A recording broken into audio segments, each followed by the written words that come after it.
pembahasan kali ini saya akan membahas tentang pengaturan sumber daya atau yang disebut dengan resourcing.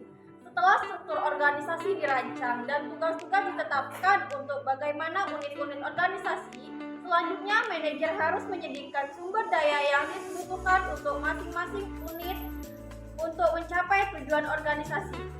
Ini dilakukan oleh manajer melalui fungsi resourcing. Terbagi menjadi dua, yaitu sumber daya manusia dan non-manusia. Non-manusia itu seperti sumber daya finansial, sumber daya fisik, sumber daya sistem dan teknologi, dan lain-lain. Keunggulan suatu organisasi ditentukan oleh keunggulan sumber daya yang dimiliki dan cara bagaimana manajemen sumber daya. Stabilitas sumber daya manusia untuk mampu merespons secara cepat dan tepat perubahan juga terjadi, dan bagaimana organisasi memanfaatkan secara efisien dan efisiensi finansial, fisik, teknologi, dan informasi untuk kepentingan organisasi. Hakikat sumber daya itu adalah untuk mewujudkan rencana dan pelaksanaan strategi dan taktik untuk mencapai tujuan organisasional yang sudah ditetapkan. Maka manajer harus menyediakan sumber daya atau yang disebut dengan resourcing. Resourcing adalah menurut para ahli Stephen P. Roberts dan Mary Coulter, sumber daya adalah aset organisasi dan mencakup keuangan atau yang disebut dengan utang, ekuitas, laba ditahan, dan kepemilikan keuangan lainnya. Sedangkan fisik itu adalah peralatan, bangunan, bahan mentah, dan aset berwujud lainnya. Sedangkan manusia, pengalaman, keterampilan, pengetahuan, dan kompetensi manusia. Tidak berwujud nama merek, paten, reputasi, merek dagang, hak cipta, desain terdaftar, dan basis data dan faktor struktural atau budaya itu tersebut adalah sejarah, budaya sistem kerja, hubungan kerja, tingkat kepercayaan, kebijakan, dan seterusnya. Sumber daya lebih dari sekedar raw material. Ia merupakan aset baik berupa orang dengan keterampilan dan pengetahuannya, modal finansial, fisik, seperti hal-hal bersifat intangible termasuk faktor-faktor struktur dan kultur yang organisasi gunakan untuk meningkatkan efektivitas dan efisiensi, menciptakan dan memelihara keunggulan kompetitif, dan untuk memenuhi satu kebutuhan atau memecahkan masalah.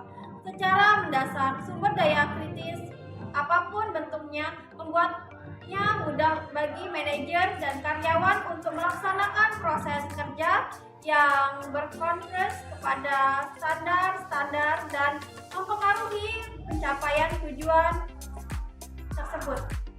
Sumber daya itu diatur oleh fungsi manajer yang disebut dengan resourcing. Lalu pengaturan sumber daya manusia. Sumber daya manusia juga dinamakan sebagai tenaga kerja. Personalia adalah orang yang bekerja untuk mencapai tujuan organisasional. Ada dua tipe utama sumber daya manusia dalam organisasi, yaitu manajer dan karyawan. Manajer atau manajerial personal didefinisikan sebagai sumber daya manusia dan tenaga kerja yang terkait dengan kegiatan manajerial. Manajer adalah orang yang memiliki tugas, kewajiban, dan tanggung jawab mengelola sumber-sumber dan tugas-tugas untuk mencapai tujuan organisasi. Ia adalah anggota organisasi yang oleh karena kedudukannya dalam organisasi berwenang untuk mengoleksi dan mengombinasi sumber-sumber untuk mencapai tujuan organisasi melalui orang lain yang disebut karyawan. Karyawan atau spesialis personal didefinisikan sebagai sumber daya yang terkait dengan kegiatan personal. Sebagian besar organisasi memiliki anggota yang secara individual dengan pengetahuan atau unik atau spesialisasi. Semua karyawan termasuk manajer dapat didefinisikan sebagai lini atau line atau staff. Line employees adalah yang secara langsung menghasilkan barang atau barang-barang goods, dan jasa atau jasa-jasa atau yang disebut dengan service. Sebagai contoh, orang yang bekerja di bagian produksi atau production rekayasa, dan pengiriman barang. Misalnya orang karyawan lini, seorang manajer lini memanajemenkan karyawan lini. Staff employees adalah orang yang mendukung fungsi lini. Jadi, kategori besar dari sumber daya manusia dalam organisasi dapat didefinisikan sebagai karyawan atau spesialis, personal, manajerial, personal, owner, dan board of directors. Jadi, semua karyawan termasuk manajer dapat didefinisikan sebagai lini atau staff. Selain employees adalah yang secara langsung menghasilkan barang atau barang-barang dan jasa atau jasa-jasa.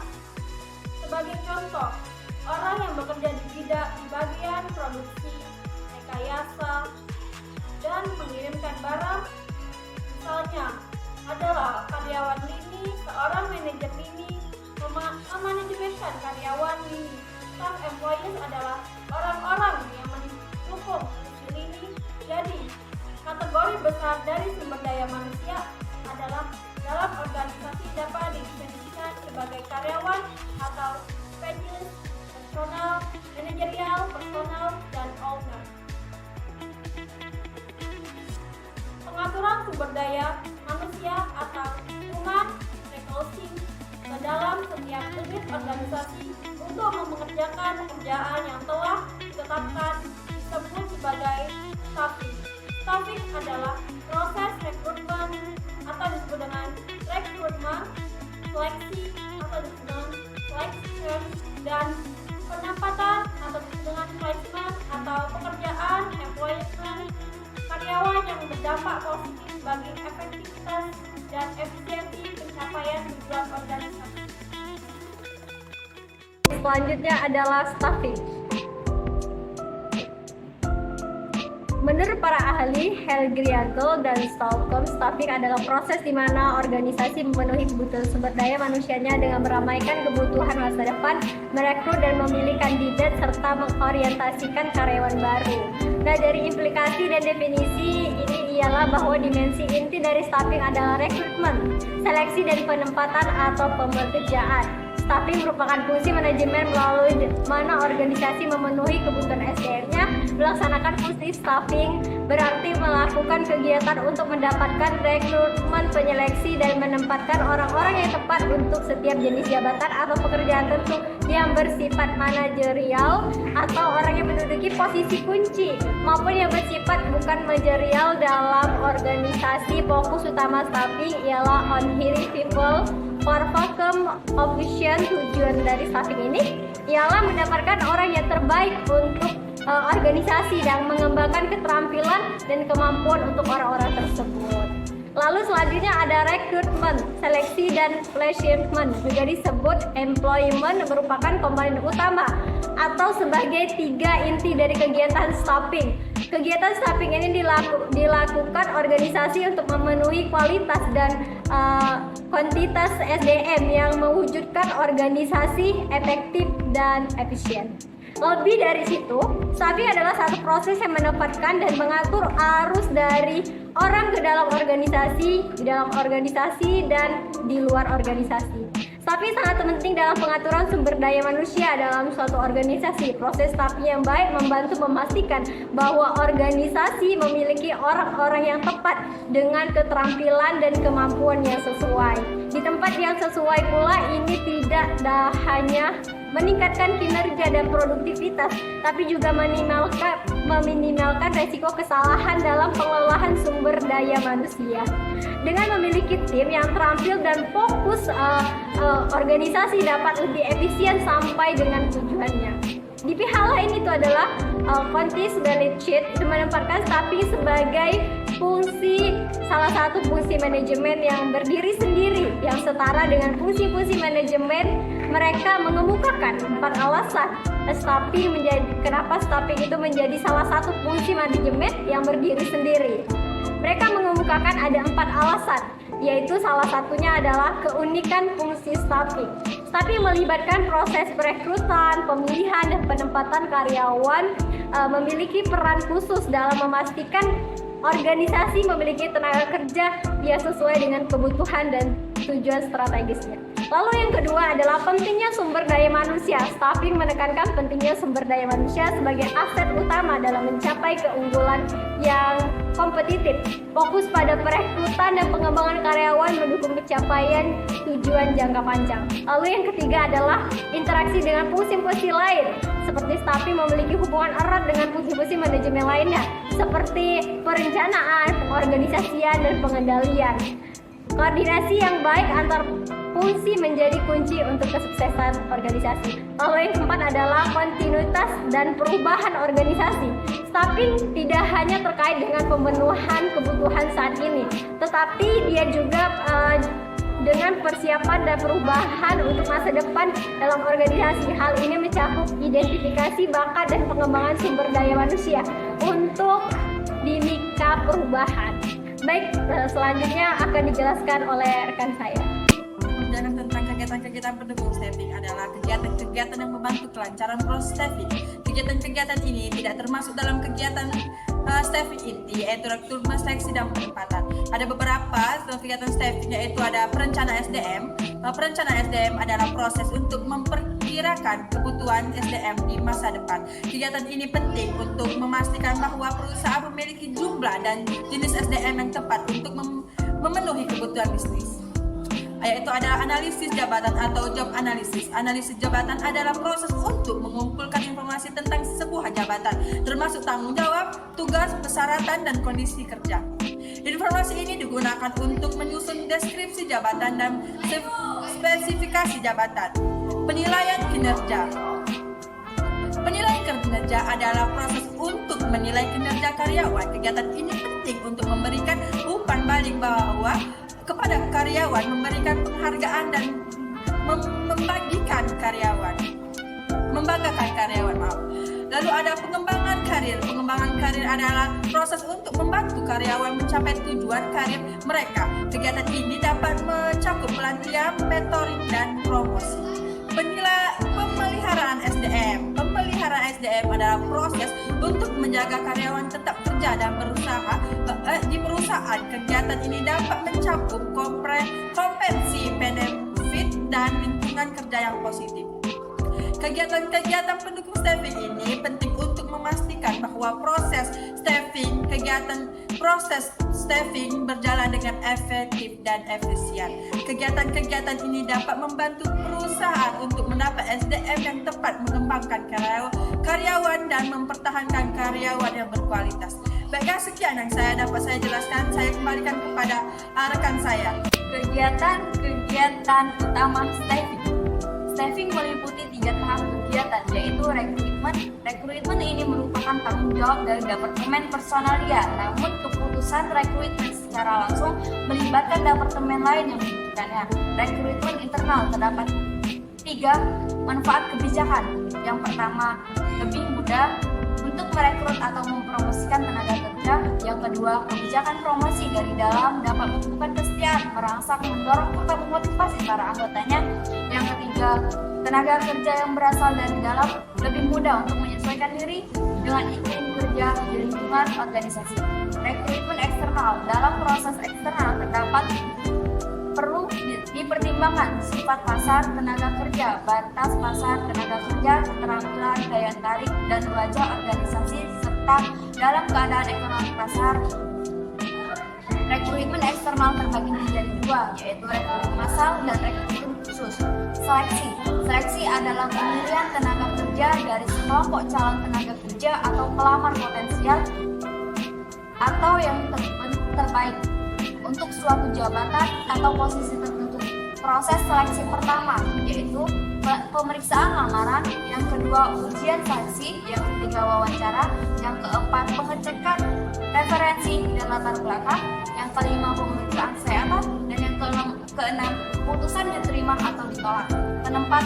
Penempatan dapat bermakna luas dan sempit. Dalam makna sempit, penempatan merupakan penempatan pegawai baru, sedangkan dalam arti yang luas, penempatan tidak hanya sekedar menempatkan pegawai baru, melainkan juga menempatkan kembali pegawai melalui proses transfer dan demosi.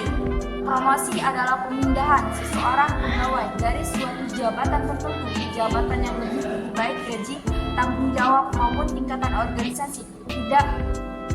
Ini misal dipindahkan dari jabatan guru menjadi manajer atau manajer dari CEO. Sebab itu promosi disebut juga dengan pemindahan vertikal meningkat. Transfer terjadi bila karyawan dipindahkan dari suatu jabatan ke jabatan lain sehingga relatif seimbang dalam hal gaji, tanggung jawab, dan organisasi. Transfer merupakan cara yang ditempuh manajer untuk merelokasi SDM untuk memenuhi tantangan internal dan eksternal sehingga terwujud fleksibilitas SDM sebagai suatu kunci untuk sukses organisasi. Demosi adalah pemindahan karyawan dari suatu jabatan tertentu ke jabatan yang lain yang lebih rendah meskipun upah tanggung jawab maupun tingkatan organisasi titik. Karenanya demosi disebut pemindahan vertikal menurun. Sumber daya bukan manusia atau sumber daya material adalah berbagai fasilitas atau sarana dan prasarana yang dibutuhkan untuk mendukung pencapaian tujuan. Sebab meskipun manusia menjadi elemen penting dan menentukan dalam pencapaian tujuan keorganisasian, tetapi jika tidak disertai oleh sumber daya material yang memadai, maka tujuan sudah tidak akan tercapai secara maksimal.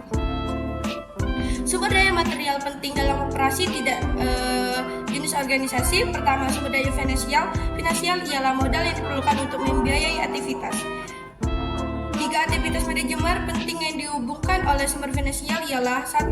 Acquisition of financial, berkaitan dengan sumber dana untuk membiayai operasional.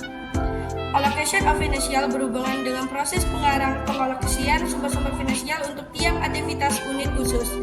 Controlling financial berkaitan dengan bagaimana secara sumber daya finansial menjadi berguna, baik untuk mencapai hasil pendek atau jangka panjang. Fisik mencakup segala fasilitas yang dibutuhkan untuk menunggu efisien dan efektivitas kerja, seperti gedung, bahan mentah, berbagai peralatan dan tiga tipe sumber-sumber fisik. Pertama, financial sumber-sumber ini berhubungan dengan ekstensis dan tingkat ketepatan gunanya dari lingkungan fisik pabrik. 2. Location order facial, selain menunjukkan ketepat-gunaan dan keberhasilan lokasi dari lingkungan bangunan fisik pabrik merupakan hal yang amat penting. 3. Raw material reserves, akses terhadap pemilikan sumber-sumber alam. Sistem dan teknologi. Ide-ide merupakan pemikiran konseptual atau segala daya upaya termasuk sistem dan teknologi berhubung dengan sistem kapabilitas, sistem berkaitan dengan proses aspek-aspek yang cenderung mensupport fungsi-fungsi tertentu dari organisasi. 2. Teknologi kapabilitas. Jika kapabilitas sistem berhubungan dengan proses elemen-elemen tertentu dari organisasi, maka kapabilitas teknologi secara khusus lebih berhubungan dengan output dari suatu perusahaan.